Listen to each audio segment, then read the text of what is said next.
On today's episode of the Mark Titus Show, Madison Square Garden was the place to be this weekend. Two massive statement wins from two teams that are certainly Final Four good, if not better. Maybe national championship good. Maybe both of these teams that we saw win in Madison Square Garden over the weekend are good enough to win a national championship. St. John's is we'll talk about St. John's in a second, but first of all, on Saturday, Duke completely annihilated Illinois. Pretty sure stat of the day, pretty sure this was the worst loss in the history of Illinois basketball. Confirmed. It was. 43 points. Yep. Total domination. You got Illinois fans wanting Brad Underwood's head on a spike.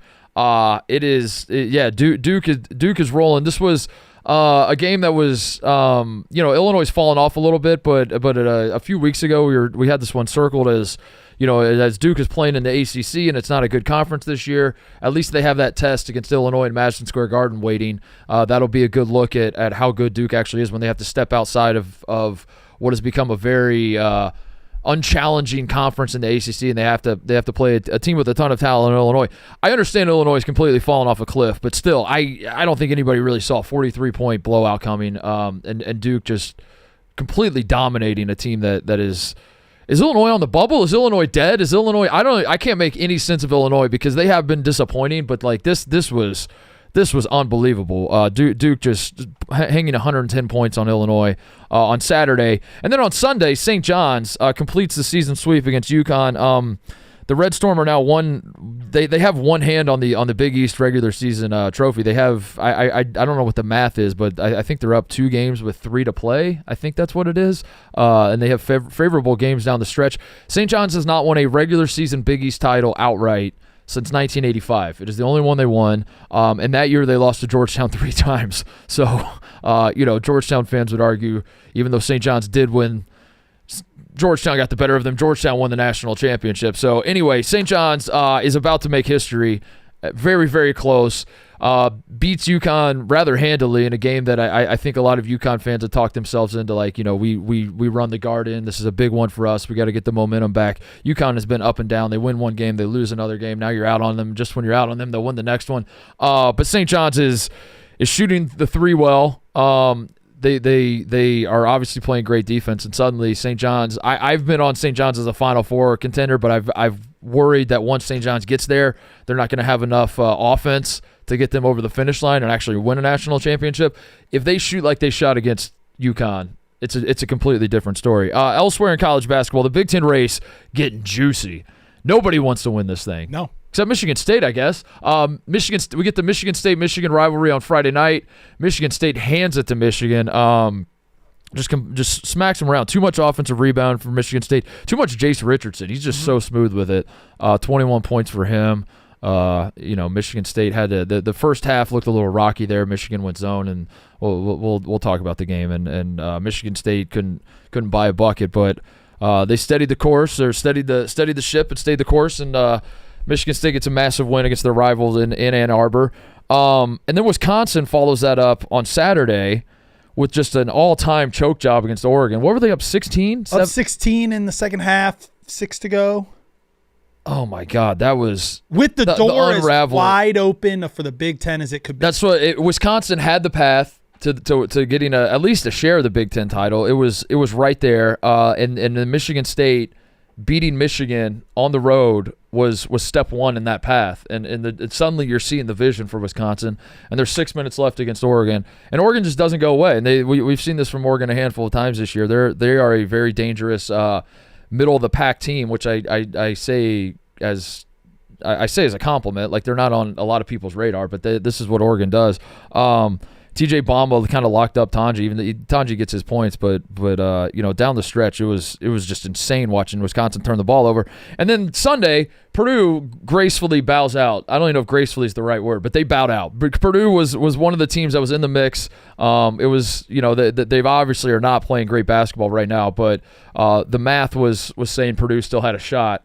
Not anymore. I mean, they Sunday, that second half against Indiana was unreal.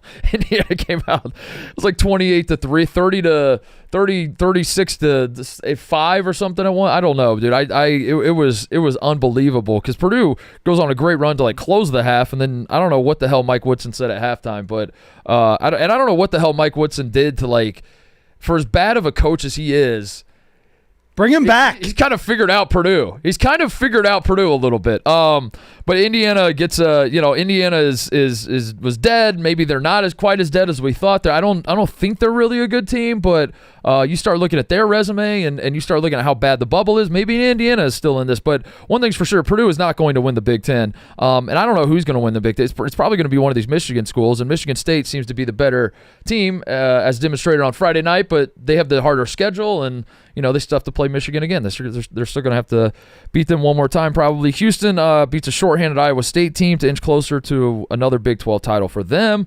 They got a big one at Texas Tech tonight, though. Could basically clinch the Big 12 if they can win in Lubbock. And then all sorts of big games in the SEC over the weekend, as is the norm for that conference. Tennessee gets the big Chaz Lanier game against A&M. Bama gets back on track against Kentucky. Auburn, another ho-hum effort from them. Arkansas. Oh, Arkansas. Back. Yeah, we might have jinxed Missouri. We might have. Yeah, we pumped Missouri's tires up just for them to lose to Arkansas. Arkansas is in the mix, man. They're very much in the NCAA tournament mix. So a lot to get to. We'll do our best to touch on everything coming up. All right, we are, believe it or not, this is true. And I know I say a lot of things on this show, and you can't tell if I'm being serious or not. But I swear to God, you could look this up yourself if you don't believe me. We are 6 weeks away from right this second, 6 weeks away. Well, I guess maybe not right this second. Tonight. 6 weeks from right this second tonight. 6 weeks from today will be the national championship day. Wow. 6 weeks from today, we will be playing a national championship. It's coming up on us fast. It happens real fast, dude. It's not even March yet. And then I think most people, like, the calendar flips to March, and they're like, oh, okay, let me start to dip my toes at. No.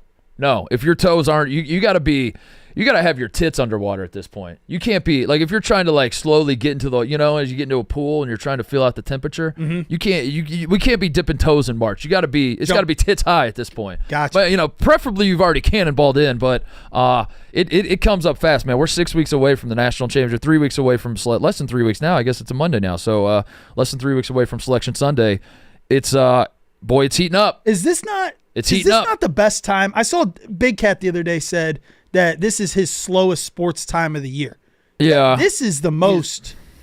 Yeah, I mean, that's shocking for a guy that loves college basketball to say that. But I sort of get what he's saying, but also, like, there are some really, really slow times in sports. I think his reasoning made sense that other slow time in the middle of summer is like, well, at least it's the middle of summer and you can, like, go outside and do things. Yeah. But my God, every Saturday, Sunday, there's big Monday, and then there's basketball on Tuesday, and then the Big Ten's playing on every single night. There's great games. Every single night you turn on your TV, it's incredible basketball. And yeah, like all these conference races are coming down to the wire.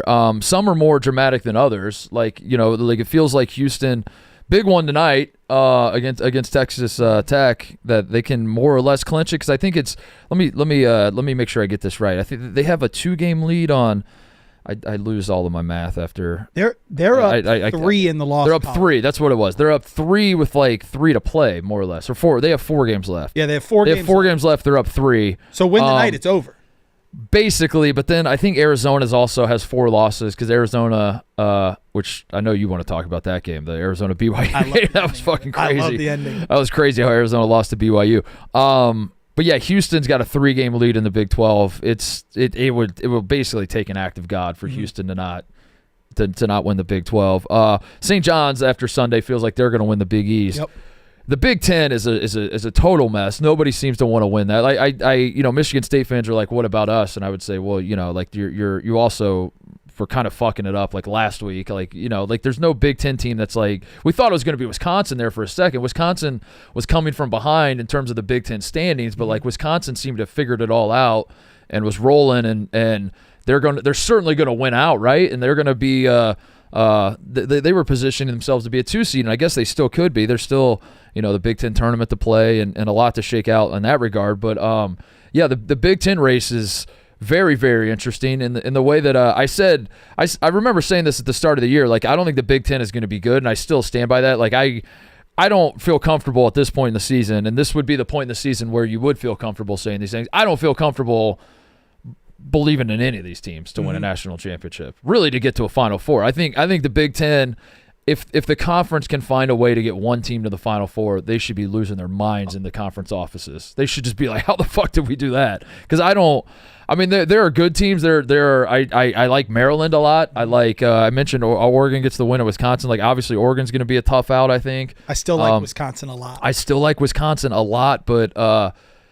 like if you're not a Big Ten team, if you're one of these SEC teams, if you're like a Duke and you get Wisconsin and you're as the 2 and you're like nobody's fearing any of these Big Ten teams. I think that's where I'm at with the Big Ten as a whole. But having said all that, I said this at the start of the year, and I do think it's proving to be true that the Big Ten race will be the most interesting, only because it's so hard to figure out who's good, who wants it, and the schedules are interesting. And suddenly, like Michigan State feels like they're in the best position, but like their schedule down the stretch.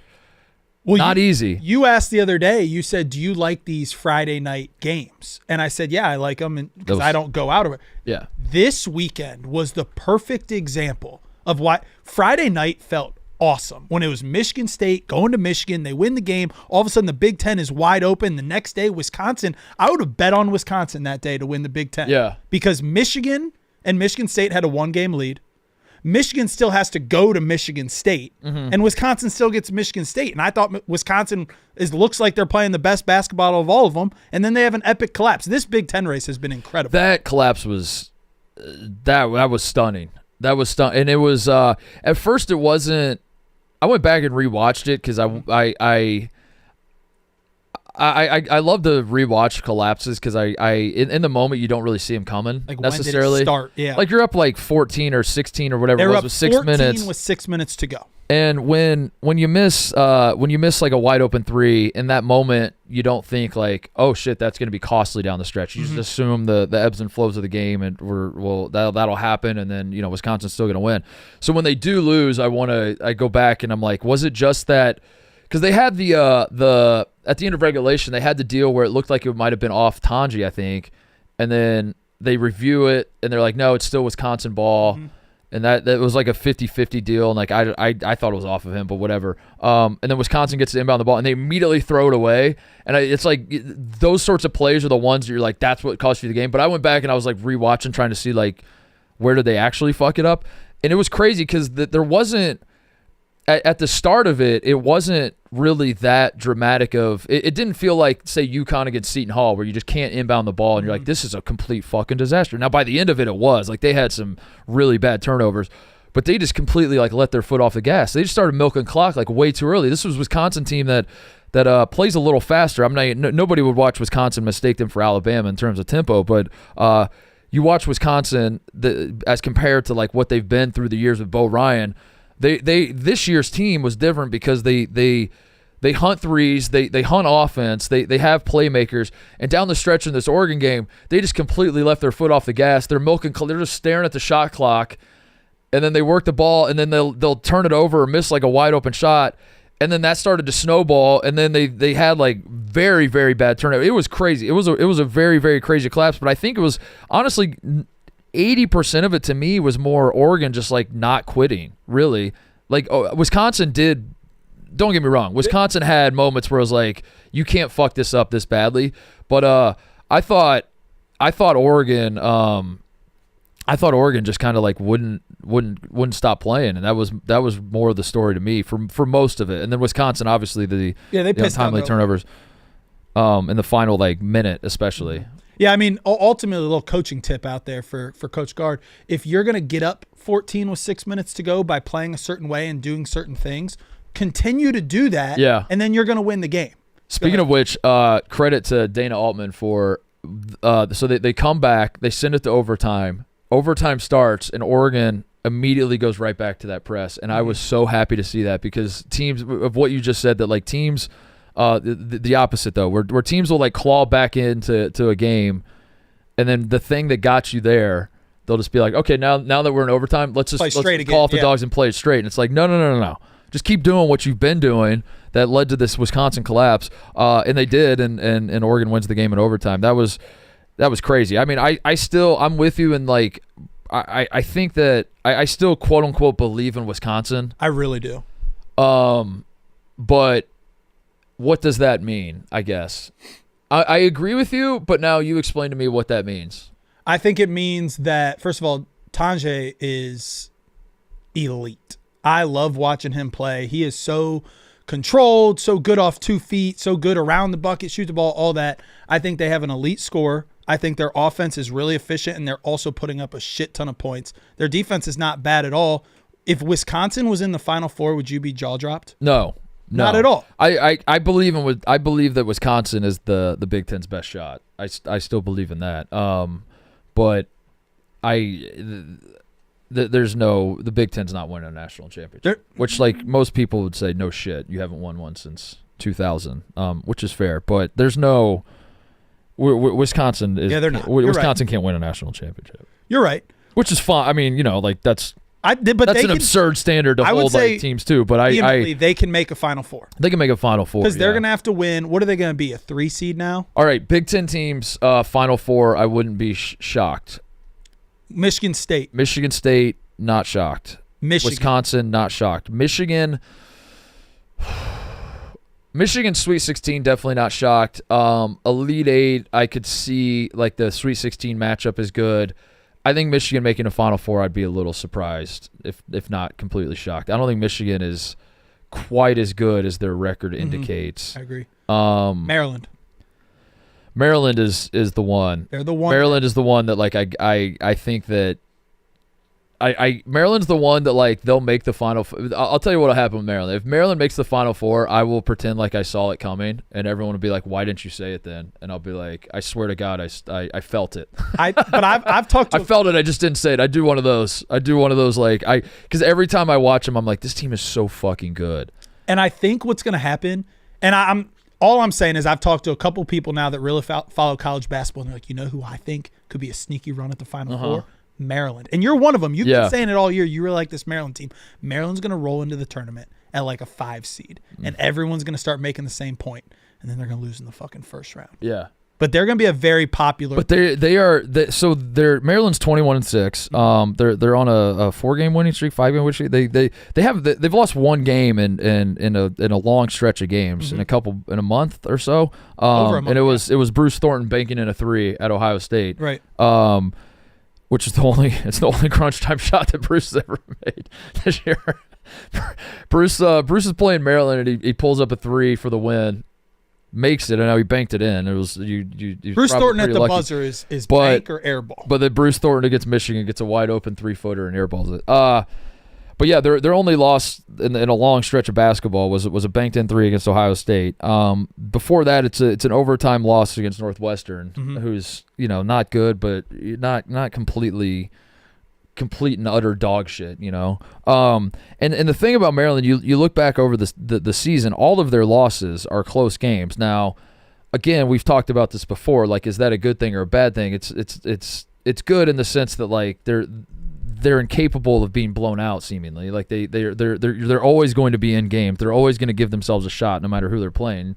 But yeah, I mean, obviously, like you would like to see them, close these games out and find ways to win these close games because you assume in the NCAA tournament it's going to be a 3-point game with 2 minutes left, and you'd like to see Maryland close these games out.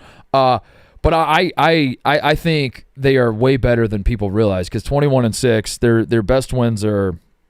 They beat Wisconsin. Who else is UCLA? Like they don't have like super marquee wins, but you watch that team play. Like they kind of, in my mind, they kind of started the dismantling of Illinois. Now Illinois fans might disagree, and Illinois fans are obviously more in tune with their team than I am. But that was the first time it popped on my radar that Illinois might be done. Like Illinois just might not be.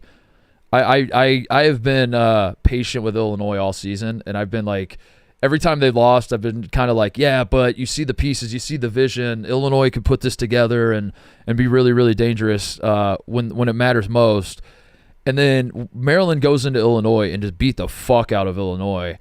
And that was like a month ago or something, I think. It was exactly a month, yep. And that was the first time where I was like, oh, maybe Illinois is just not what I think they could be. And that was a low key like dominant win for Maryland, and that put Maryland on my radar as like Maryland might be legit, and they've really done nothing for me to get off of them. So yeah, they got Michigan State on Wednesday. That's gonna be a battle, dude. I hate to keep going be a back, battle. but that's why Wisconsin really fucked themselves. Yeah. Wisconsin down the stretch was going to be able to handle their business still against a Michigan State team, and then watch those two have to go win games. They play each other. They play Maryland. They got Wisconsin has Washington at Michigan State, which is going to be a tough game, but you control your own destiny. And if you beat Michigan State, obviously that goes a very long way, and that would have gone a very long way in winning the Big Ten. Minnesota, Penn State. That was it. So had they not fucked up against Oregon, what are they are. They would have been. They're one game back. Yes, they would have been one game back. Michigan State is about to go my to God. Maryland, have to play Wisconsin, go to Iowa, and then Michigan. That's devastating. That's devastating. Hey, there's one more Big Ten team that I want to know if you would be jaw dropped. Because at the beginning of the year, you said this was our best chance of having someone in the Final Four, but they're spiraling. Your Purdue Boilermakers. Did I say that at the beginning of the year? I might have. I feel like you said that our best chance. Yeah, I probably said it at the beginning. Tradition. I probably said that at the beginning. I picked Purdue. I thought Purdue would win the Big Ten. But I obviously they're not as good as they were last year. That was always going to be obvious. It was just a matter of like, can they still be the best team in the conference and ride Braden Smith. They're completely spiraling, dude. They have no interior defense. They have Braden Smith is I don't know how to. I hate to criticize the kid because he's clearly the best player and one of the best guards in the country, and I fucking love him. I do, but he's not a perfect basketball player, and athletic defenders can give him fits, and he can struggle in certain contexts, and he's being asked to do so much out there, but at the same time, like, the NBA is a different game than college. I understand that. I don't need that explained to me. But there's a reason why Braden Smith is not for a guy who's going to be a very, very good Robbie Hummel's made this point at the start of the season, and the more he plays, the more it's going to be true. Is that Braden Smith's the best point guard Purdue's ever had in the history of that program, and they've had some good ones. And he's still got another year left after this year. But there's a reason why Braden Smith is not like on NBA draft boards, and it's because like when he goes up against athleticism, he can be kind of contained a little bit, and he's so good at the things he's good at, but then the things he's not good at, he can be exposed a little bit. And I hate to pick nits because he has been their best player, and he's been one of the best players in the country. But I think the way Purdue is constructed is they don't have a ton of depth. They don't play great defense, and it gets to a certain point where you're turning to Braden Smith and you're asking him to basically be like fucking Allen Iverson on the Sixers back in the day, where it's like you have to carry everybody, and he's not that good. He's very, very good, but he's not that good. He's one of my favorite players, but he's 6 foot, 170 pounds. Yeah, and he's being asked to carry the brunt of everything in the Big Ten right now. And they just don't have playmakers. Like Purdue just doesn't have guys that can. It's Braden Smith and it's Trey Kaufman-Renn, who again is good, but he's not Zach Edey, and so that's a big step back. And then they don't have like a defensive presence really down low. So yeah, Purdue was always a mediocre team. It was just like, is Braden Smith good enough to elevate them? Mm-hmm. Can they find the right mix of? Can they put like the rest of the role guys in their right? Can they just basically unlock the puzzle and make like, all right, like Cam Heide, you're good at these things, so we're gonna put you in these spots and we're gonna let Braden Smith and Trey Kaufman carry us. Fletcher Lawyer is he had a decent game yesterday, but he's he can shoot open threes, he can score, and he loves like going right and hitting those little floaters off the glass. Like he's got, I don't know, Purdue is a team that I feel like I scouted. And it helps that a lot of these guys carried over from last year, but like I kind of had a good read on Purdue, their individual players by like December 1st. Like you just kind of like pick up on like what I said about Braden Smith, like what the things that they're good at, they're really, really, really fucking good at. Trey Kaufman-Renn is really good at ducking in, getting position right by the bucket, going up with a little baby hook and score. Like he's really, really fucking good at it. He can make post moves, a handful of post moves. Braden Smith's really good at pick and rolls, obviously. He's really good at the elbow jumpers. Lawyer has like one or two moves that he's really, really good at. But then the rest of it just kind of falls apart. And I don't know. I think teams have just kind of figured that out with him. They've just kind of figured out like what to take away from Purdue. When you take it away, they're fucked. It's 2025 and it's basketball season and Rhoback is back. By now you know how much we love Rhoback, but what we really love is all their new releases. Rhoback recently released their new men's huddle hoodie. It is different than their Hezi hoodie, which you have all gotten to know, and it is awesome. The fabric has this really comfortable cotton poly blend, I should say. So it's both warm and has a nice stretch to it. I've been rocking it all the time when I'm out and about. It has more of a lifestyle feel. It just feels it's so comfortable. It's nice and thick in the Chicago winters, and but it looks great. It feels great. Super cozy. Rhoback Sprint joggers are my new favorite joggers. They are so easy to move in. Can rock them for a quick game of pickup or while you're just hanging around. They're lightweight, have the perfect amount of stretch while keeping a soft feel. So use code Titus on Rhoback.com for a generous 20% off your first purchase through the end of the week. RHOBACK.com, 20% off all hoodies, joggers, and more with code Titus. Rhoback.com. Now, I've been waiting all weekend to ask you this, Titus, because we did the show Thursday, and we talked a lot about Big Ten Player of the Year. And you narrowed it down and you said, well, you've got Danny Wolf, Tanjay, you've got Braden Smith. Friday, Michigan loses by 13 at home. Danny Wolf isn't bad. Pedestrian. I would say, yeah, just a pedestrian game. Saturday. He had. I will say in the first half, he had. And that boy, the behind the back pass. So sick. I thought it was. I was watching that first half and I was like, oh my God, Danny Wolf is. That was awesome. This is going to be the ascension right here. It's going to be this game. But they lost their biggest game of the year at home to their rival. Right. Saturday, Tanjay. Awesome. I thought he was good, but also lost. Mm-hmm. And then Sunday, Braden Smith, what did he finish with? 8 points and 6 turnovers? He hasn't been playing well. He's got to be out. I think it's Tanjay. Yeah. I think John Tanjay's going to win Big Ten Player of the Year. Because I will say, though, Bamba played great defense on him. When Bamba went out of the game, Tanjay started scoring. When Bamba comes back in, but I think John Tanjay's been all the difference for Wisconsin. He is the reason Wisconsin is going to surprise a lot of people that have not tuned into college basketball, and they're going to turn Wisconsin on in March. He's awesome. And they're just going to be like, what the fuck? Who is this Wisconsin team? It's because of him. Is he who you would take? Like, if you could start the Big Ten right now and you need to take someone to go into the tournament with, who would you take? Oh, yeah. You would take him? Yeah, and I think Braden Smith should be the answer just in terms of, like, having a heady point guard and a guy that's, like, I know they lost a national championship, but he's been through every stage of an NCAA tournament just last year. He's seen it all. That experience would be nice.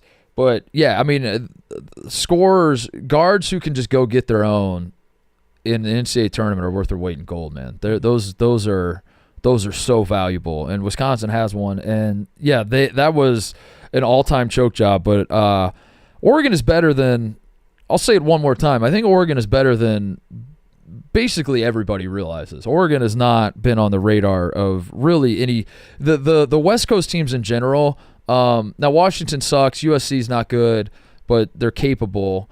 UCLA and Oregon are the two, I guess, that are going to make the tournament from the West Coast and the Big Ten. But I feel like this year with the West Coast teams joining the Big Ten for the first time, they kind of have like stayed out of the mix of. I don't know if you felt the same way, but like the way all of us old Big Ten teams, like the fan bases are discussing the conference, they're just kind of like an annoyance that like. Fuck, I guess we got to take our West Coast trip. I guess we got to go out. Like Michigan State goes out there, they lose 2 games, and they come back, and they're like, these goddamn West Coast, these annoying teams out there, they're not actually good, are they? They're not actually. And I think UCLA, their offense is dreadful, but UCLA has the old school Mick Cronin formula with some of those Cincinnati teams where they can just muck it up and turn games into just disgusting rock fights. They're very good at that. And Oregon has way more talent, and Biddle is like, he's awesome. He is a matchup nightmare, and he's been really, really good all year for them. But they've been flying under the radar is what I'm saying. What I'm saying is like even the people in conference that are watching Big Ten basketball, I feel like aren't really paying that much attention to Oregon. I agree. That's our job is to watch college basketball, and we're both Big Ten guys, and I just feel like that's a whole different world over there. And honestly, Titus, I don't know when that's going to change. Yeah, like it took Oregon in football this year was number 1 in the country, 13-0, number 1 overall seed. It's like, oh, okay, Oregon's legit. Those West Coast teams I refer to them as those West Coast teams. Yeah, and they but 2 of them are legit. Yeah, they're not really in the mix for the Big Ten championship, and how much of it? I mean, I'm not saying I'm buying into Mick Cronin's excuses or whatever, and they voluntarily joined the Big Ten, but how much of it is like the travel situation that they're flying? I'm not saying that to say that like that's the reality. That's what they're gonna have to deal with, and that's what they signed up for. The only reason I'm bringing that up is to say that like when the tournament rolls around, and everyone's more on a level playing field, Oregon's gonna be a tough out. Is all I'm saying. I think Oregon is better than, and they had that stretch where they lost like 6 in a row. I think they lost 5 in a row. And I think most of those were road games. Yeah, they were. 4 of the 5 were road games. Yeah, I remember that. Like it felt like they had just completely fallen off, but then those schools get. I actually feel bad, and you're right. That's what they signed up for, and they're getting paid a shit ton. But the basketball teams didn't sign up for it. Like that's a great. You know what point. I mean? Like they were just they're just brought along for the rides. Like I feel bad, and I don't feel bad, but then also it's like none of the basketball players were like, I want to join the Big Ten, and I think that was kind of when Mick Cronin did his little rant about playing a. Now Mick Cronin signed up to play in the CBS Sports Classic, I think though, but I don't even know if he signed up for that. I think that was like a UCLA thing before he even got there. He's lost twice at home this year is all I'm saying. So he's kind of right. Like he's lost twice at home, once to Michigan and they lost to Minnesota. But he is correct that they are losing these games when their East Coast trip is Maryland and Rutgers. I remember Cronin played the CBS Sports Classic. They had to play North Carolina. That was right before Christmas because Ohio State played Kentucky that day too. They had to fly to Madison Square Garden and play, and then not long after that, they played Maryland and Rutgers, right? Yep. And Mick Cronin does his little, I don't know if you call it a rant, but he just makes like seen a the Statue comment. of Liberty twice. Yeah, he just kind of said it, and everyone was like, "Dude, you signed up for this. This is what you wanted when you joined the Big Ten." But I don't think he did. I don't think Mick Cronin had anything to do with any of that. I think Mick Cronin, not that he's a full blown victim, and Mick Cronin, and then this is where people will be like, well, he's coaching at UCLA and his salary is high because of the TV, and like it's not like he's a full. I'm not saying he's a victim in all of this. I'm just saying that this was not a Mick Cronin decision. Mick Cronin was not consulted by UCLA and was like, should we join the Big Ten? And he said, absolutely, we should.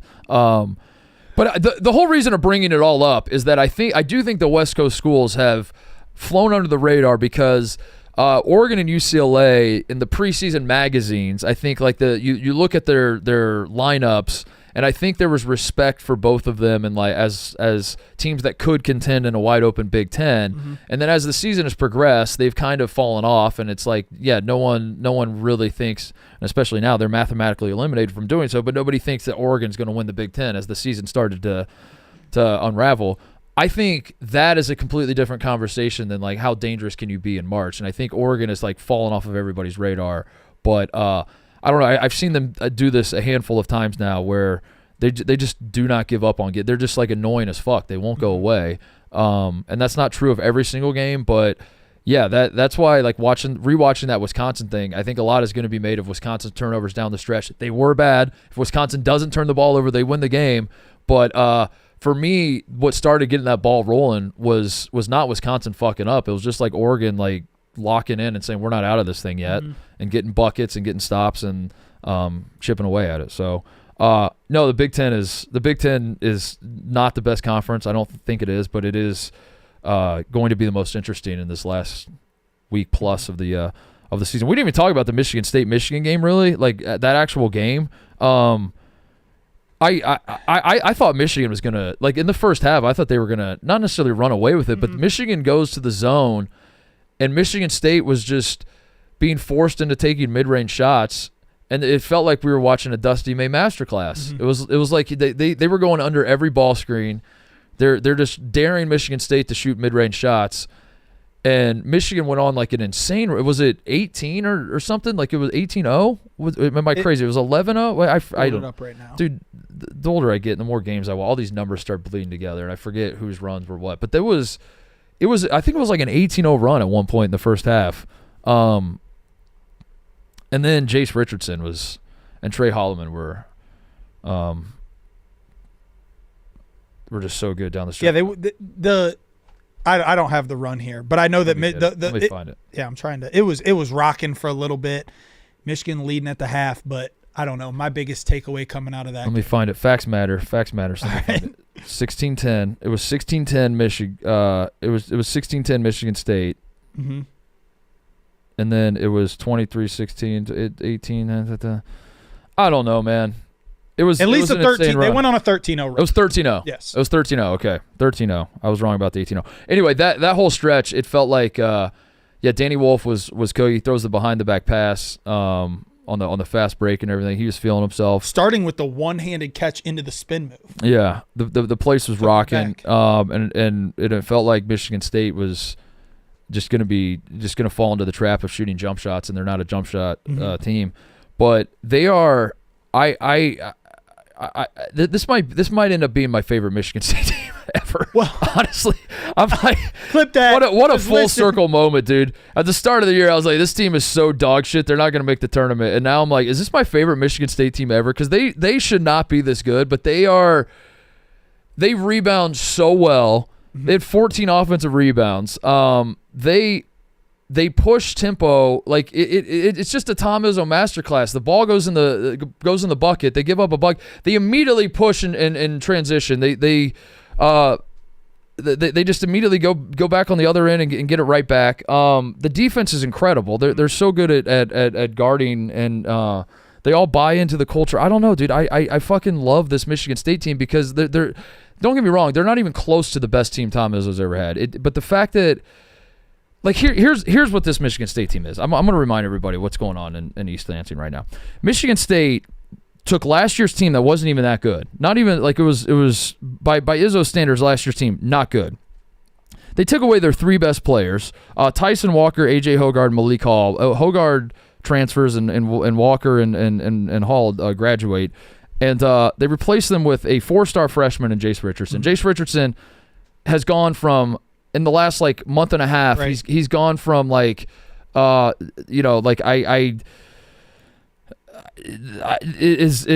even starting, and then he like he's starting these games, and he's like become Michigan State's X factor, and then I'm like suddenly, oh wow, this guy's going to be pretty good for them in next year or in a couple years, he's going to be a star, and then it's like, oh shit, this guy might fuck around and be one and done, and then it's like, oh my god, is he going to be a lottery pick? Like this evolution of Jace Richardson that's happened so quickly has been insane to watch. He's ridiculous. His feel for the game as a freshman is unbelievable. But he was not a guy that was like a Cooper Flagg-esque recruit. Mm-hmm. Now I know the freshman class is loaded, but Jace Richardson, he was like a mid-tier on like the top 100 list recruit. So they lose their three best players. They replace him with Jace Richardson, who's a 4-star recruit. They replace him with a Longwood transfer, the big guy Zappala, and then they replace him with Frankie Fiddlers from fucking Nebraska, Omaha. Those are basically the three guys that they bring in to replace the three guys they lost.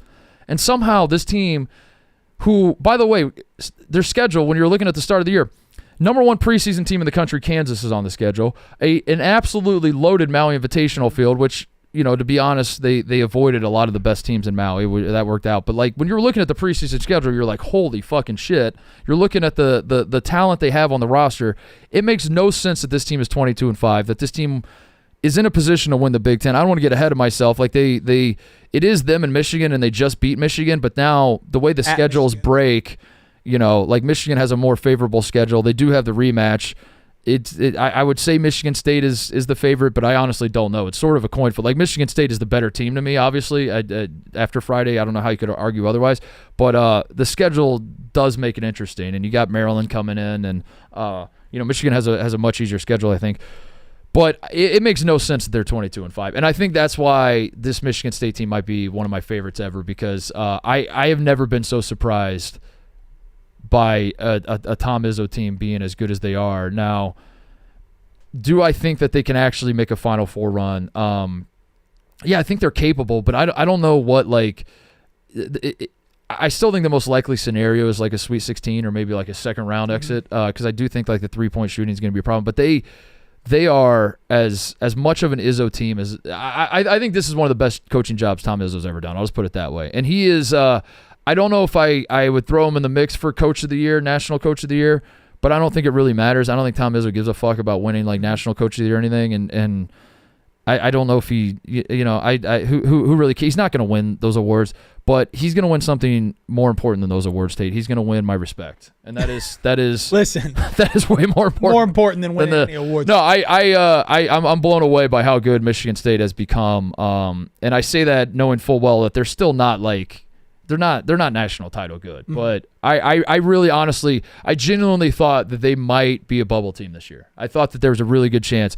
There was a better chance that they would be a bubble team than they would be a Big Ten champion, I thought. And I was very wrong about that. Cody, I need that entire thing clipped. I think that was about 10 straight minutes of. I didn't even mean to do that. I wasn't even prepared to do that. I just got fired up. I just it makes no sense how they're this good. And I guess maybe it's just like Jace Richardson is this good. And I guess like if he's not as good as he's been, they probably are a mid-tier Big Ten team, and maybe it's more of what I expected from them. But yeah, you're watching them play Michigan, and even when things are going poorly and Michigan's going on that 13-0 or whatever run it was, that I guess we'll just never know. We'll never figure it out.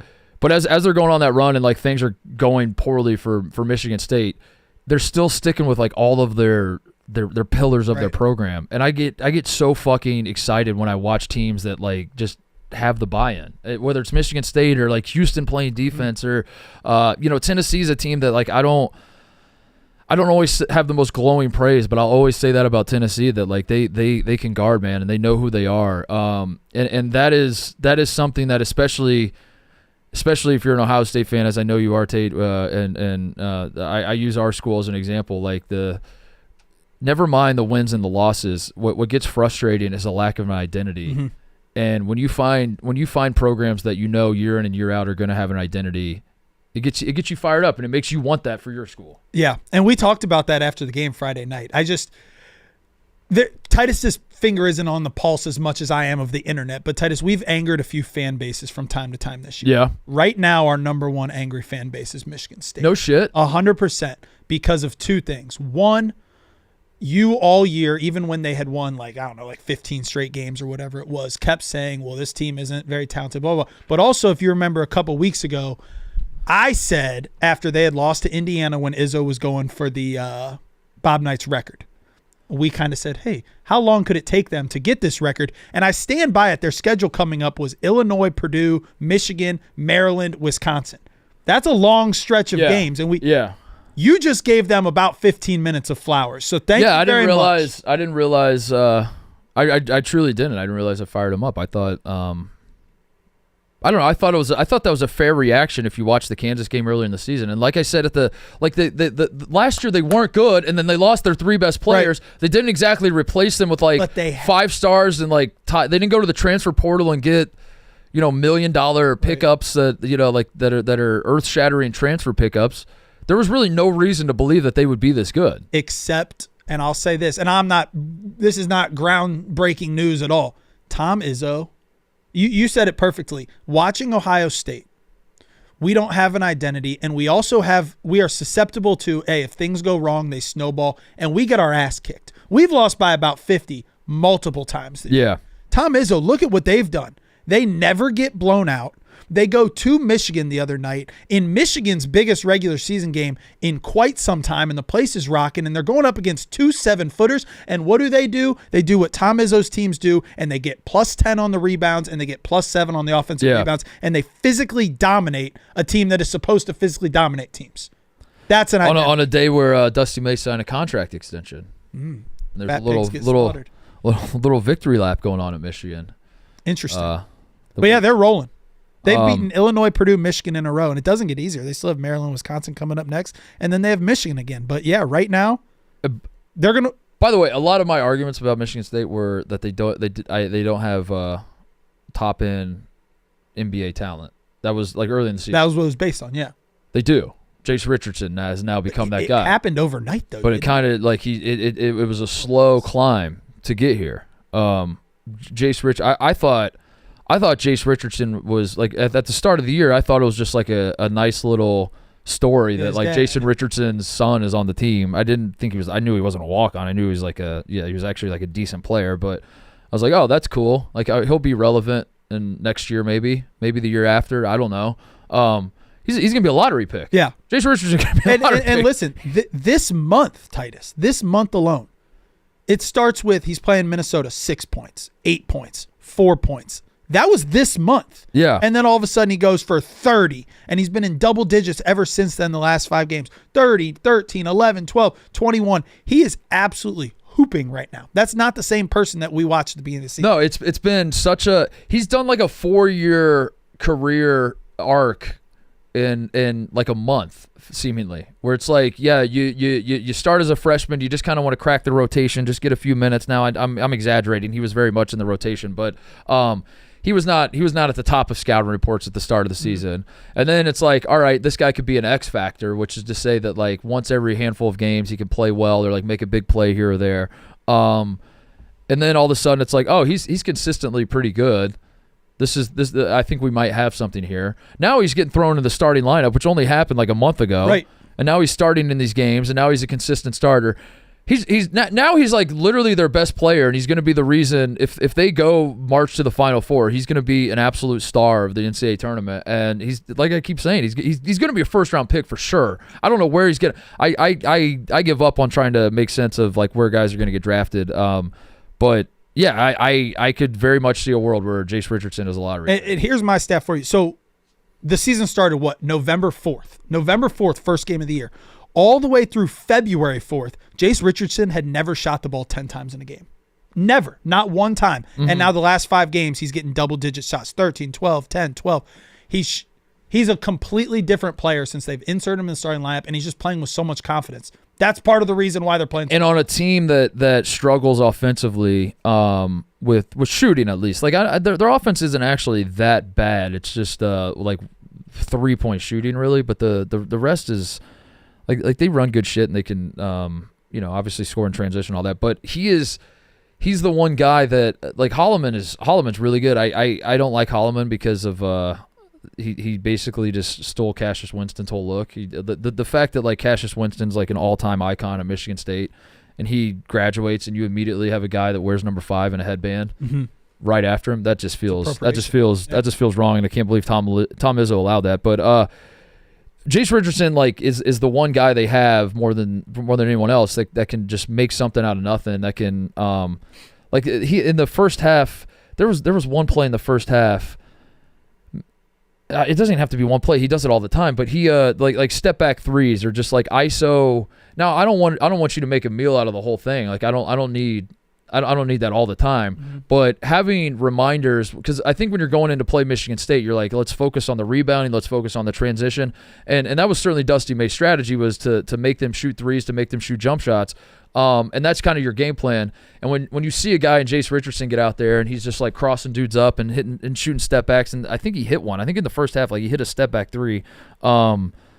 Maybe I'm misremembering, but like it's not just about like those 3 points. It's about the tone and the vibe of the game, and it's about like, if you're an opponent of Michigan State, your coach was telling you for the 2 or 3 days leading up to this game, or a week leading up to the game, like this team can't do this. This team can't. They're going to struggle at this. Make them do this, and they'll do that. And then you have a guy that just breaks that wide open. You're just looking at the bench like, do you want me to now?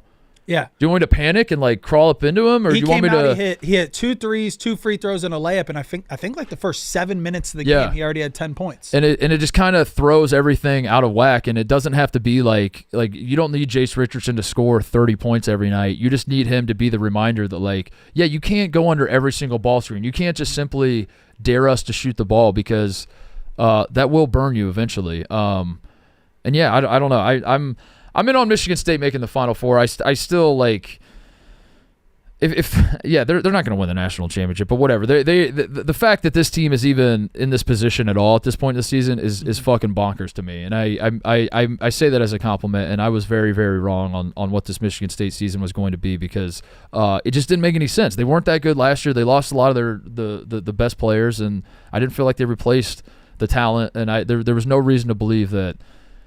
And they still can't shoot. That's the other thing. It's like as the season's wearing on, like they're one of the worst 3-point shooting teams in the country. It makes no sense. But that's Tom Izzo, man. That's what he does. What else have we not talked about? We got to talk about the back-to-back Garden games.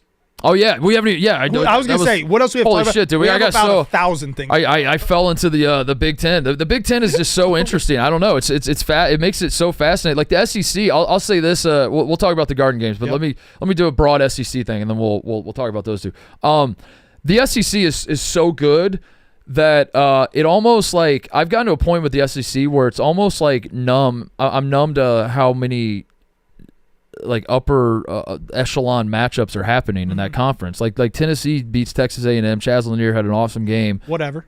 And it's just like throw it on the pile as far as like the great games. And it's almost like working against the conference to where I'm just numb to all of these great SEC regular season games that I just want to see the NCAA tournament now with them. Like with I almost like I'm sick of watching them beat up on each other, and I want to watch them all play in the NCAA tournament and see what happens now. With that's where I'm at with the SEC. Now, the SEC race is not over yet. Auburn is up what, like 1 game, 2 games on Bama? I have it right here. So like that they're up 2 games. They're up 2 games, but Auburn now on Florida as well. On Florida as well. Yeah, Auburn could, but they still have to play Bama, and Auburn has to still go to Kentucky, right? Is that right? Yeah, Auburn has to go to Kentucky and play Bama, and they'll probably win the SEC. And I don't mean to say like the SEC race is over, but yeah, it's like weird how every game is so good that I'm conditioned when like top teams play each other. That's like a definitive lesson that we learned about those teams, and then we move on. But with the SEC, you're getting a lesson like every night, every day, and it's just and just when you think you have a team figured out, then they lose, and it's just like, all right, let's just get these teams in the NCAA tournament, let them beat the shit out of everybody, and see what happens next. So what I'm interested with the SEC is this. I'm sort of numb now to the fact that every Saturday you've got multiple top 15 matchups.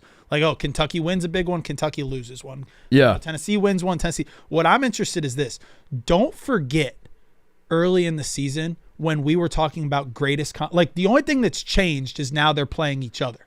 For example, Oklahoma, they started 13-0, Titus. Mm-hmm. Those 13, looking back, Arizona, Michigan, Louisville, they were 13-0. Yeah. They are now 17-10 because they are 4-10 in the SEC. Yeah. If I'm Oklahoma, I have your back. You have to be a tournament team because all they're doing right now is losing to Alabama, Texas A&M, Auburn, Tennessee, Florida. No shit. Yeah. And now they're a bubble team? Yeah. They beat Michigan. They beat Louisville. They beat Arizona. They started 13-0, and then they have to play in all the on SEC. neutral courts, by the way. Yeah. Yeah. So anyway, I think the SEC is still obviously the best conference, but without question. I almost like it's hard to. I don't know because I feel like I'm pouring water on the flames here, and I don't want to because I've been fired up about the SEC all year. It's been incredible basketball, but beyond like being the best conference, it's the most fun conference to watch. Like if you're someone that just wants to watch a good basketball game, that's the style of play in the SEC is the most appealing to me.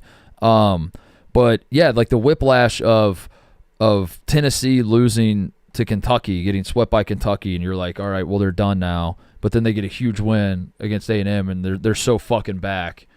It just makes it impossible to when every single game you're seemingly playing a top 15 team.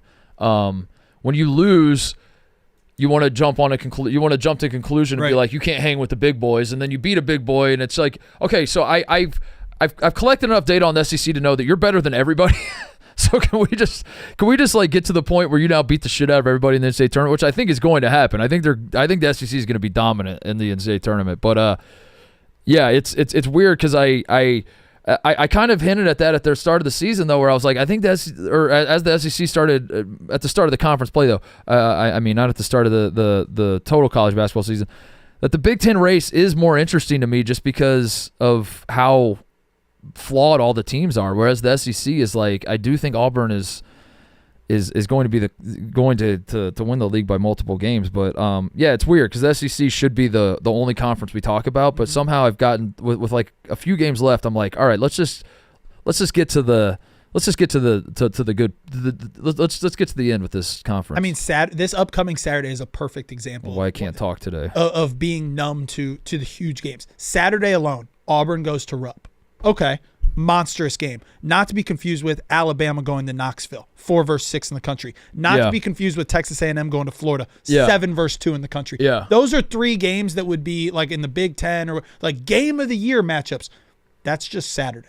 But it's almost cannibalizing it. The hype is almost cannibalizing itself. Is what, like, the teams are obviously cannibalizing themselves, but I think the hype is also because it's not a everybody lock in on this.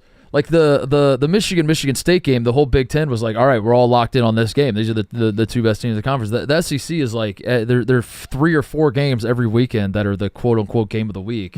That can't be true. You can't have 3 or 4. Don't forget. Just remember in March what they did before the conference started. All right, the Madison Square Garden game, St. John's, Duke, both get massive statement wins over teams that frankly are having disappointing seasons, and you know it's easy to maybe downplay both of these wins and say, you know, UConn and Illinois aren't that great. But I'll start with Duke. I think Duke is there is a decent chance that Duke is hiding in plain sight, and when all is said and done, 6 weeks from now, when the national championship is played. Now, I'm not saying, don't get me wrong, everybody listening, everybody watching, let's all pump the brakes. I'm not saying Duke is going to win the national championship. I'm not saying Duke should be the number 1 overall seed. I'm not saying any of these things. I'm just in a world where Duke is now in a conference that is complete and total dog shit, and they're more likely to win by 25 than they are to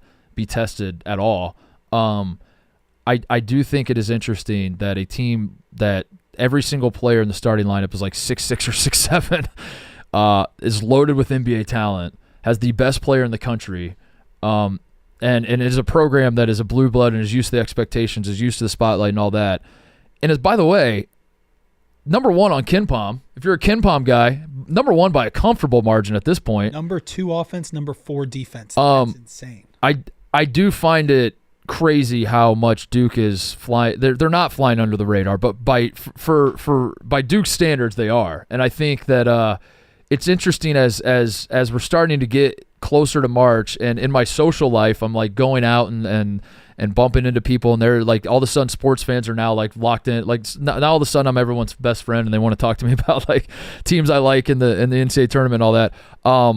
I keep mentioning Duke, and I'm like, this is going to sound insane. They've been a top 5 team all season. They have the best player in the country. They have the guy that's going to be the number 1 pick. But I feel like nobody's really paying attention to Duke, and even the odds. I think on DraftKings, if they're probably second now behind Auburn. They've been the favorite for most of the season to win the national championship. Plus 360 and plus 370. I'm telling you, dude, the conversations that people are having, like nobody believes in Duke. Like it feels like they're like they're the new Gonzaga. It feels like everyone's like, they're not playing anybody. They're not tested. They're not like the SEC teams are going through and all I'm saying is, I would not be surprised at all if we look back and we're like, oh shit, Duke was just kind of hiding in plain sight the whole season. Oh yeah, I guess it makes sense that the team that won the national championship was the team that, again, was like insane length, insane defense, the best player in the country. And I get it. I've been glazing Duke all season, and I've been, I'm a huge Cooper Flag fan, and I think he's incredible, and I like the whole roster really. I think Duke is a team with very few weaknesses. But I think Saturday was the nightmare scenario for the rest of the country. And I think like if you're someone that wants to be a Duke doubter, a Duke hater, you would say Illinois sucks and Illinois is giving up on the season, and that doesn't tell me anything. They beat Illinois by 43 points. I don't care how bad Illinois is. They beat Illinois with Iakochunas, who's going to be a lottery pick as well, probably. Certainly going to be a first rounder. Like Illinois is not good. Illinois is not going to reach their full potential this season. Illinois is not like a fucking SWAC team. Illinois is not it's not like there's levels to this. And I think that's what's interesting about Duke is you look through their season, they are crushing everybody. And yes, they're not really playing the hardest schedule in the ACC, which is crazy to say for those of us that grew up where the ACC was the best conference in the country. But it's not like they're winning these games by 5 points and 6 points and whatever. They like I said, they're more likely to win by 20 plus than Does they are. Does that concern you? Like as a coach, I have a question there. They've only played 2 games within single digits. It feels like in months. They lost one at Clemson, and then they beat Wake Forest by 7 on the road. Does that concern you that at some point when push comes to shove, they're gonna play a close? Yeah, I mean those 3 losses they have are the 3 like the 3 things you point to is like down the stretch. At some point, Cooper Flagg's going to have the ball and have to make a play, those Titus. Are the 3 instances in our brain that are like, yeah, man, they had, crunch time situations and they fucked it up. So, yeah, that would give me pause with Duke. But, yeah, I don't know. This game Saturday wasn't as good, obviously, as we expected a few weeks ago or a month ago or whatever. And going into it, the hype had died down a little bit. And I think Duke – but – I think everybody expected Duke to win, but I think Duke was only like a 9-point favorite, 10 yeah. point. So you know what I mean? Like it's not like it's very easy to retroactively be like, well, yeah, no shit, they blew them out. Like Illinois sucks. They won by 43 points. They scored 110 points, and this is a team that I believe Duke to be. St. John's fans will argue otherwise. Tennessee fans will argue otherwise. Houston fans will argue otherwise, and it's your right to do so. And I honestly. You can make a convincing argument. You can make me change my opinion, I'm sure. I believe Duke has the best defense when it's nut cutting time and push comes to shove and it's time to lock in and we got to get a stop here. I think the metrics maybe don't say that Duke has the best defense because Duke beats the fuck out of everybody and they'll just like sleepwalk at times in ways that other teams don't. But I think as far as like the actual talent that they're putting on the floor, and with Malik Brown healthy, they have the best defense in college basketball, and this is a team that has the best defense in my estimation in college basketball. And if they're not the best, if you're someone who disagrees, you have to agree that they are the top 5 defense. Like they are an elite defense, and they scored 110 points. So it's not like you look at the other teams that have the great defense. Your Houstons, your Tennessees, your St. John's. The offense is a huge question mark. Duke's offense is maybe better than their defense is. So I don't know. I don't want to get too carried away. I don't think it's I understand all the reasons people might doubt Duke, but I think it's more likely I'll just put it that way. I think it's more likely that Duke wins the national championship than they flame out early. Missed the Final Four. They're now officially they're minus odds to make the Final Four. Honestly, I would say Elite Eight because Elite Eight could be a tough game. Mm-hmm. I would say Elite Eight. I think it's more likely they make the national championship or win the national championship than lose before the Elite Eight. Yeah, which I'm sure a lot of people will take the wrong way, and then when they lose, they'll be like, "You fucking idiot." But I'm just saying, like they shouldn't be this under the radar, which is crazy because they're not, but they are. You know what I like? Yes, I don't know. It's hard to like find the words to describe what's going on with them right now. There's a lot of goalpost moving too, because for however long now they've been dominating teams, and we've sat here ourselves and said, okay, but wait until February when they have to go to Madison Square Garden and they play Illinois. They not only beat Illinois, they gave Illinois the worst loss in Illinois program history. I feel bad. Thoughts and prayers go out to the Illinois fans because I would have been in the same boat. Oh, we get a chance to go to Madison Square Garden. We get a chance to play Duke. I'll pay the $300 ticket to get in there. They got beat by 43 points. But now those same people are coming out of the woodworks today saying, yeah, but Illinois kind of dropped off.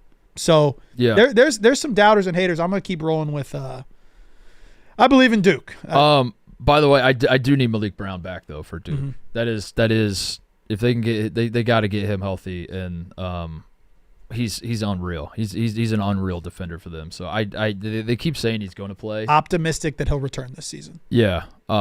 He has to. They can win the national championship without him, but if he's playing and he's fully healthy, they are a fucking menace. They are going to be an absolute menace. The St. John's part of all this, in terms of talking about domination in the Garden, St. John's has shot 40% from the 3-point line their last 3 games. If St. John's is shooting 40% from the 3-point line, St. John's can win a national championship. How great. I have put the ceiling on St. John's as Final Four. I picked them in the preseason to go to the Final Four. They were one of my Final Four picks in the preseason. Even as they have been better this year than I expected them to be, I thought their Final Four run this year would be as like a 6 seed or something. I saw just like a magical Patino run when I closed my eyes. Now, like, they have a target on their back a little bit, and they're not going to surprise people.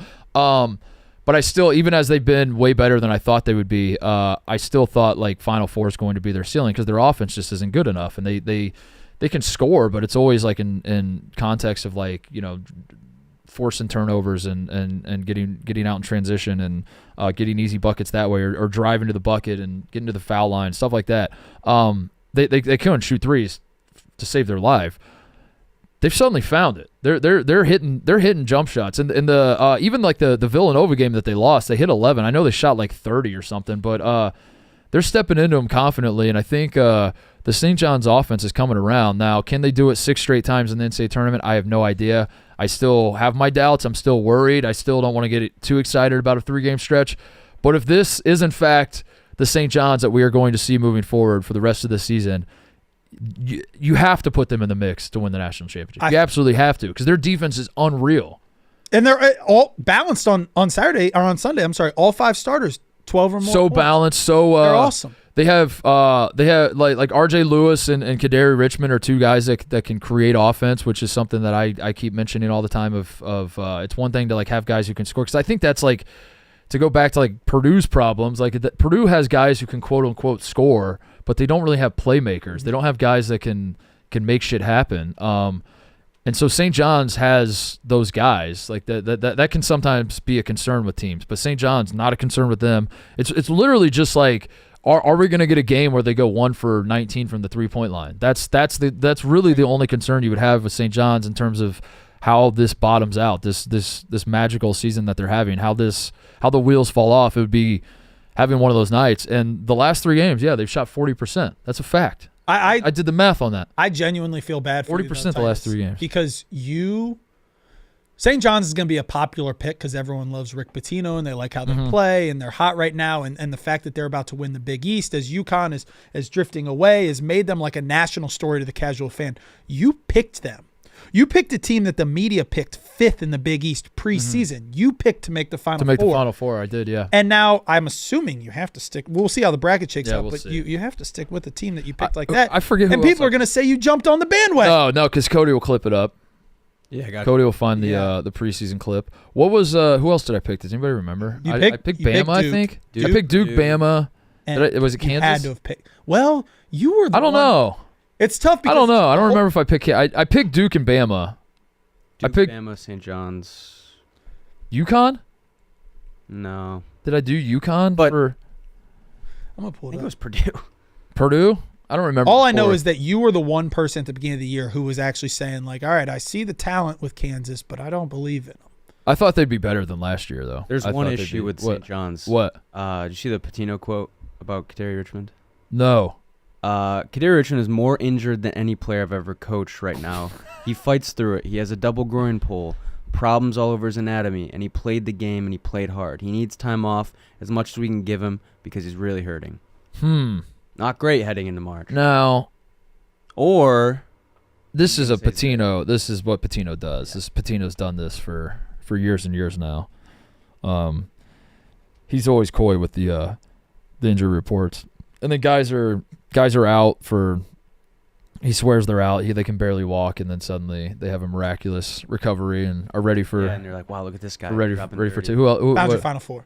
I just want a little credit for how quick that was. That was quick. That was quick. We're still working on that Michigan run, but on Halloween or that Michigan 13-0 on Halloween morning, 2024.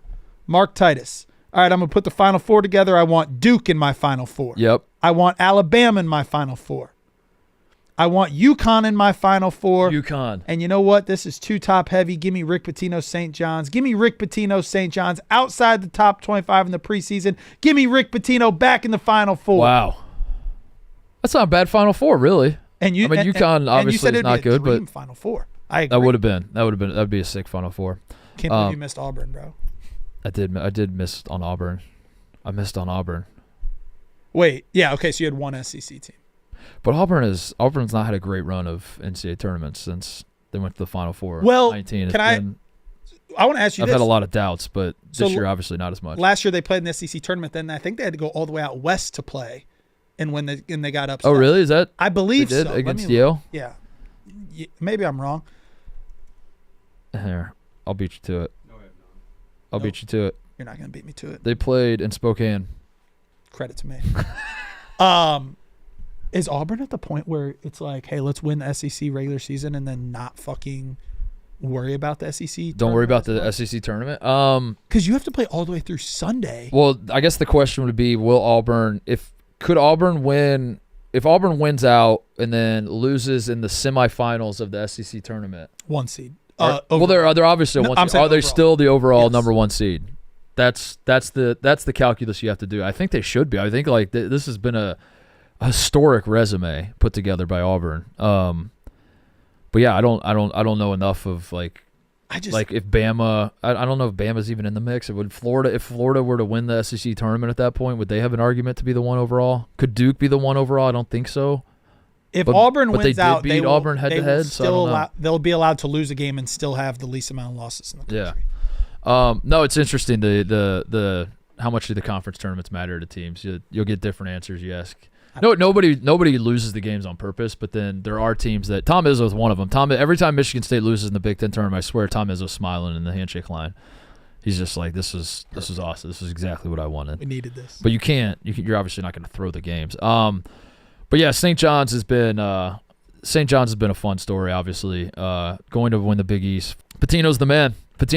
He's I think he's the best college basketball coach to ever live in terms of just actually coaching the basketball. In terms of you could hire Rick Pitino and he could have no idea anything about. Hire Rick Pitino in June. Have him show up on campus. He's never met any of your players, and by the time the following March rolls around, he's probably going to be in the NCAA tournament, and he's probably going to have something cooking a little bit. And he's going to have one of the best defenses in the country. He is by far the number one. Give him any program and he'll make it work guy for me. That like you could hire him at literally any fucking school, and I think he would find a way to make it work. He had to have been laughing after Saturday or Sunday's game against UConn, right? Yeah. Like to himself. Like, yeah. Like, all right. He didn't. I wanted him to son Hurley so I'm bad. the best fucking coach in this. 2 rings, Baldy. If he would have hit him with the 2 rings, Baldy, dude. But Tino's on fire with the quotes right now, though. He's loving. He's loving it. Dude, he's on cloud 9 right now. He's loving it. All right. Anything else before we go? Got to be Indiana. Your boy Woodson. Huge. Oh, the Bob Knight chair. No way, right? Do we think that's the actual chair? I thought it was a chair. I'm a sucker for a good story until Ravel came out and said no chance. But wouldn't Mike Woodson know if it's the chair more than Darren Ravel or all these fucking nerds that maybe tried to find not the chair, Titus that tried to find the chair? Wouldn't it have been very easy for? Doesn't that I don't know I would believe that way more than I would believe because these you know how these journalists are, they love to suck their own dicks. And it's not even Ravel. Like Ravel's basing it off of like other people that tried to find the chair and do the story about the chair, and these people like go looking for it, and if they can't find it, they just assume that it's like destroyed, unfindable. Yeah. But maybe it was just like in this guy's house the whole time, as Mike Woodson said. What was it, like his friends? Yeah, he said he has reason to friend believe that it's the chair. Passed away or something, and then his friend got his hands on it, and he believes it's the chair. I'll say this much: it doesn't matter if it was the actual chair or not. It's the chair now. 100%. I think at this point, like that, I think that's the story that wins. I think like anybody that says that the chair was thrown away, I think Mike Woodson. There's no way to authenticate. There it is. Whether it's real or not, but I think moving forward we have to treat that one as the chair, right? Yeah, I agree. So I want to see Indiana. I want to see the Indiana program like turn that into. I want the chair to be a thing against Purdue. He should have thrown that chair. He should have thrown it. I want the head coach in Indiana every time they play Purdue at home to sit in the chair. Mm-hmm. I want when you're an Indiana basketball player and you beat Purdue, I want a replica chair given to you, and I want that in the way like gold pants are for Ohio State football. I want every time you beat Purdue, you get a chair. I just want this to become a thing. That was a great piece of lore and a great way. Honestly, like it is a pretty cool story that Mike Woodson coaching his final game at Assembly Hall against Purdue, and that's what. So what's the going rate? Like, say he throws that chair, not in anger, but like, hey, I just beat Purdue by 30 points in the second half, came all the way back, and we kicked the shot by 15, and the place is going nuts. And with 15 seconds left, he hurls that chair across. That would have been awesome. What happens? Or maybe he gets ejected. Yeah, but is he? What do you Is he mean? suspended? What do you mean? Like he's ejected. He gets ejected, of course. Yeah. Is he suspended? I don't know. Because if he goes in the press conference, he's like, it was just a joke. It was all for. I did it for the memes. And also, like, there's not a better, like, he says he's done at the end of the year. Yeah. This is my last time playing Purdue. We just pulled off an incredible comeback and then ass whooping of our rival who's supposed to beat us. My team had my back. Throw that chair. All-time moment. Right. Does he not get to coach against Penn State on fucking Wednesday? He shouldn't. He should have just gone out on top. That should have just been it. What if he throws it and he's just like, I'm never like, yeah, we get an intern, have an assistant do it for the rest of the season. I think they're in the tournament. For Mike Woodson being a dog shit coach and for Purdue being in kind of a, one of the great all-time runs of Purdue, but this year not so much. They're not as good, but obviously the Edey years and as Woodson has been the coach at Indiana, Purdue has gone to heights they've never gone to, really. In the modern era, certainly, going to the Final Four and having 2-time National Player of the Year and winning the Big Ten every year and all that sort of thing. It is crazy that he was 500 against Purdue. Now, they might meet in the Big Ten tournament. It might shake out that way where they'll have to play again. But it is crazy that he didn't have a losing record against Purdue. I don't know. He must have just had the magic in the rivalry game. I'm drinking the Kool-Aid right now, Titus, but like, if I told you that Indiana hadn't made the tournament in 5 years, just blind resume, Indiana hadn't made the tournament in 5 years. Yeah. And we hired a new guy, and he makes it 3 of his first 4 years. Yeah. I think just on hearing that, you say, oh, he's doing a good job. Yeah. That's going to be what happened. That was my argument for I don't think he's as bad as all the IU fans make him out to be. I don't, because he wasn't hired to be the guy. He wasn't hired to be like they went after Brad Stevens. They didn't get him, and then they landed on Mike Woodson, and I think like a lot of people thought, you're turning to Mike Woodson to be your Brad Stevens. And I was like, this isn't – I don't think that was the point. I think he was supposed to be the holdover, be the stabilizer until you find – the next guy? Your quote-unquote Brad Stevens. Whoever's going to be the guy that's going to run the program moving forward. And I think he did a decent job of that. Like last year they were bad, and this year they're not anywhere close to as good as they should have been. But, yeah, like if they can find a way to sneak into the tournament, and even if they lose in the first round or second round – Mike Woodson going 3 for 4 in NCAA tournament appearances, going 500 against Purdue. I think as time goes by, you have to look back on it like semi-fondly, or not. Maybe not fondly is not the right word, but you have to like your thoughts on Woodson have to soften a little bit, where you realize we needed a guy to just get the idea of Indiana being in the NCAA tournament, like get that back in people's brains as like a regular thing. And I think that's what he was hired to do, not to win go to the Final Four, win national championship. 3 out of 4. So, that Arizona BYU game was crazy, huh? They got jobbed. What's going on with the? You were telling me about this before the show. The Arizona. So if you didn't see the game, Arizona, end of the game, same referee fucked him twice. I think Caleb Love goes in for a layup, gets the and one. The referee comes out and says, no. I got that one on the floor. Which ends up, instead of a 3-point play, he makes 2 free throws, ends up being a big deal. They come down on the other side in one of the all-time worst ref takes over the game, like ref decides the game calls of all time, and they lose the game. Okay, that sucks. It happens. I feel bad for Arizona fans. Then our Arizona fans start ringing throughout the halls of the arena a chant titled, "Fuck you, Mormons." Bad look. Bad look. We don't support that. But then it takes another turn. Obviously, Arizona's president, athletic director, whoever. Well, more, but they didn't make the calls. Fuck the refs is what you should. They mischanted. Yeah. Mischanted. Anyway. Statement comes out. Like, hey, we're sorry. They use some interesting language.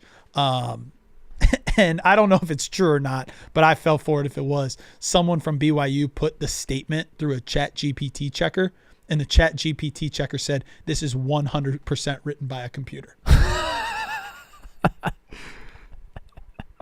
I'm going to pull it up. That's funny. That's just college sports right there. Yeah, that's incredible. Which can't even be. It's you can't even really be that mad, but it's so stupid. Sure it's so stupid. True. Yeah, it's probably not true. That tweet, the person that tweeted that was actually run through a computer. What if it's all computers? What if we're all? What if all of us doing this show right now? What if we're computers? What if everything's AI, man? You ever think about that? Shit, bro. All right. Do you think this is? Here's your official statement from Arizona Athletics. Following tonight's men's basketball game, it was brought to our attention that an unacceptable chant occurred. On behalf of the University of Arizona, we apologize to BYU, to their student athletes, to their coaches, and to their fans. This chant is not reflective of who we are. This chant should not have happened. I think that's her. I think the person said it. Yeah, probably. Did you get ball sacked? What do you mean? Ball sack sports? Oh, ball sack. Yeah, you got ball I thought sack. you were talking about, and we can't go too deep into this. Show's late. Indiana kicked someone in the nuts the other day. I saw that, yeah. They missed that. I saw that. They missed that was Anthony Leal, I think. Mm-hmm. Yeah. I think that was Mr. Basketball and Mr. Basketball Crime, Anthony Leal and Caleb First. Yeah. I think he stepped on his He balls. ball sacked him. Quickly, before we get out of here, Vlad Golden proposed after a loss. I know you had thoughts on that. Bad. That What do you was- think? I Terrible. is it a long distance relationship and like she was only there for that weekend and he had to do it then? You can't do that after a loss. You have I'm to. glad you pivot. have that take. Because that's the only thing that made sense was like he's Russian, right? Is he Has to be. Is it like a Russian? Like she's just visiting? Like He's from Russia. yeah. So she's visiting, and it's like she's going home tomorrow, and I have to do it now. Because if it's just like if it's a girl he met in Michigan, it's like just do it next game, Vlad. Just do it. Do it. You I can't do it after. couldn't believe That was crazy. she was a member of the Florida Atlantic volleyball team. Oh, Dating for 2.5 years. so maybe she's down in Florida, and she was just up visiting. This and- just took a turn. what? He woke up Friday morning, and his plan was to ask her on Saturday. And then he What? lost the game, And he's like, "Fuck it, I'm and gonna he's do like, it now." you know what? There's no better time. That'd be like, could you imagine if Jack Sawyer proposed after the game? That's That's what happened. couple more things. Bill Walton Day at UCLA yesterday. Ohio State.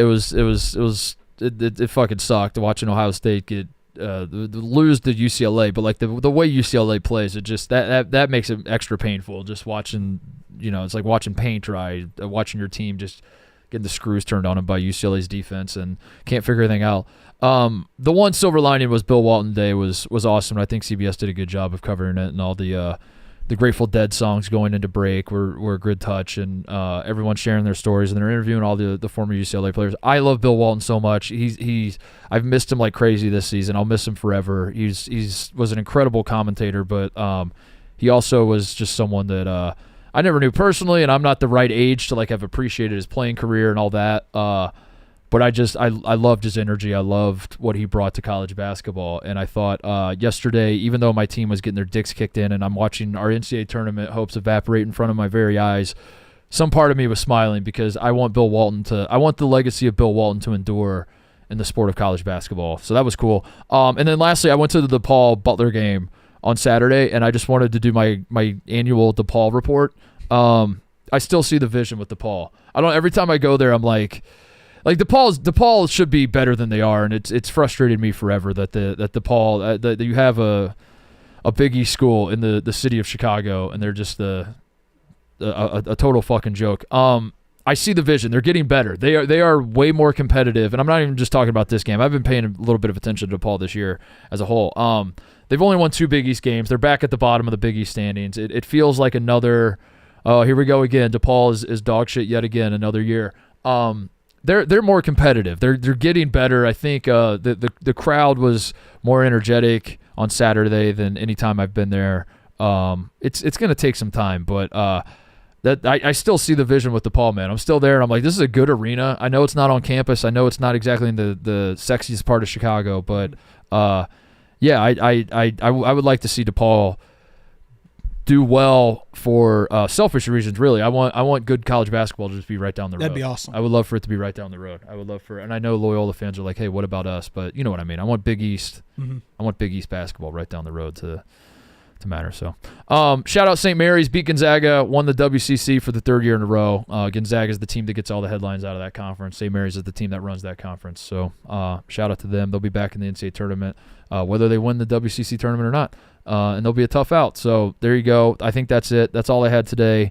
That's the show. We'll be back on Thursday. Have a fun little idea planned. I don't want to tease it too much because there's a chance it falls through. But Thursday should be a fun, different kind of show, hopefully, if everything goes according to plan. We'll see you guys then.